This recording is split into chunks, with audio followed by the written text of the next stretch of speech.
People have read it who have encountered ghosts or other supernatural beings. What was your experience like?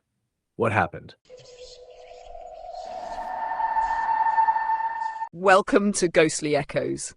Tonight we explore a chilling tale from the halls of a hospital where one room seems to hold more than just memories.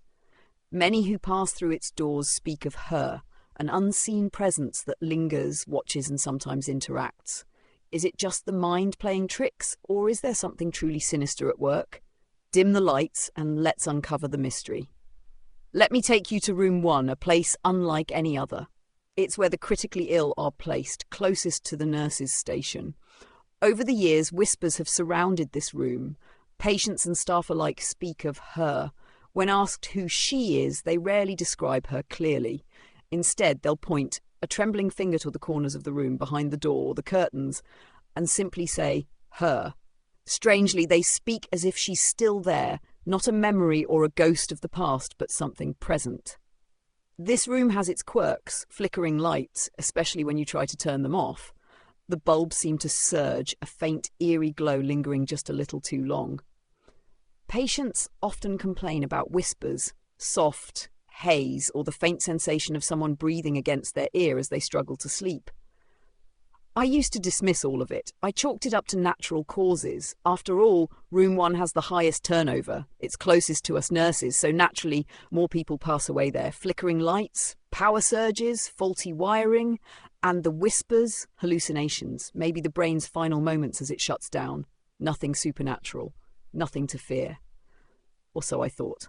Until that one night. It was around 2:30 a.m. The halls were quiet, and I was making my rounds. Room 1 was empty, the lights off, and the door shut tight. By 3 a.m., as I passed again, something was different. The door now stood ajar, just enough to make me stop. A soft bedside light glowed within, and the curtain around the far bed was pulled closed. Through the curtain, I saw a silhouette, tall, human-like, standing perfectly still. I smiled to myself. It had to be one of my co-workers. We play pranks on each other all the time, so this was their turn to try and spook me.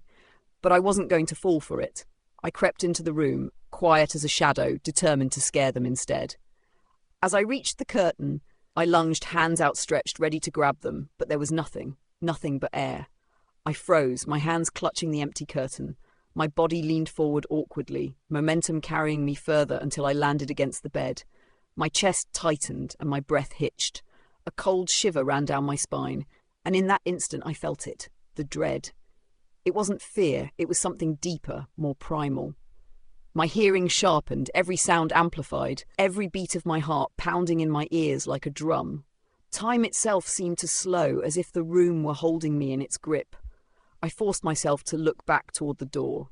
The bathroom light, which had been off, pulsed suddenly, flickering, fluttering, like it was trying to come to life. My legs finally obeyed, and I bolted from the room, stumbling back to the nurse's station. When I told my co-workers what happened, they laughed, teasing me about sleeping on the job or having a night terror. But I knew what I had seen, or thought I had seen. Together we walked back to room 1. The curtain hung loose, swaying slightly where I had grabbed it. The bedside lamp was still on, casting long shadows. And the bed? The covers on one side were thrown back, as if someone had just climbed out of it. One of my co-workers reached for the bathroom light switch, flipping it on. The light worked perfectly, no flickers, no hesitation. They laughed it off, but I couldn't. That night left a mark. Now, whenever I enter that room, I use humour to cope. Not today, Satan, I'll mutter under my breath. Or sometimes the power of Christ compels you. It's half joking, half prayer. Because deep down I know there's something about room 1 that I still can't explain. What do you think? A restless spirit, a trick of the mind, or something else entirely? Thank you for tuning in to Ghostly Echoes. Until next time, if this chilling tale gave you goosebumps, don't forget to like, subscribe, and turn on notifications for more stories like this.